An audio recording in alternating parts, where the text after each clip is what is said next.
Nagkakahiwa-hiwalay na ang pinakamalaki at pinakamatandang kartel ng langis sa mundo. Pagkatapos ng halos 60 taon sa loob ng OPEC, ang United Arab Emirates ay kumalas na sa kartel. Noong Martes, opisyal na inanunsyo ng UAE na alis na ito sa OPEC at sa mas malawak na OPEC Plus Alliance simula Mayo 1. Para maintindihan kung bakit ito mahalaga, dapat mong alam ang ginagawa ng OPEC. Itinatag ang OPEC noong 1,160 ni na Saudi Arabia, Iran, Iraq, Venezuela at Kuwait na may isang layunin. Upang kontrolin ang presyo ng langis sa pamamagitan ng pagkontrol kung gaano karami ang ginagawa ng bawat miyembro. Bawat bansa ay may kwota. Kapag sinusunod ng bawat bansa ang kwota, nananatili ang presyo sa gusto ng kartel. Sumali ang UAE noong 1967.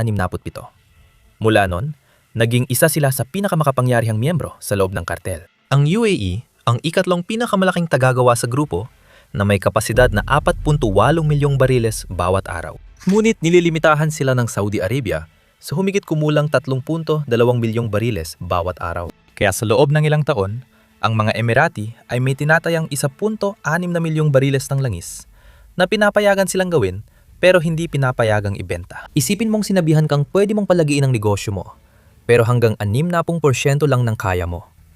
Dahil sinabi ng isang tao sa Riyadh.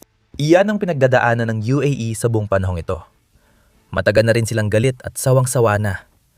Pero ang pinaka-wild ay timing talaga. Dahil sa US blockade sa Strait of Hormuz at missile attack ng Iran sa mga barkong naglalayag sa Gulf, umabot na sa mahigit $100 at 10 kada bariles ang presyo ng langis at hirap nang mailabas ng mga producer ang langis mula sa rehiyon. Ibig sabihin, pwedeng umalis ang UAE sa OPEC na yon nang hindi bumabagsak ang merkado dahil paralisado na ito.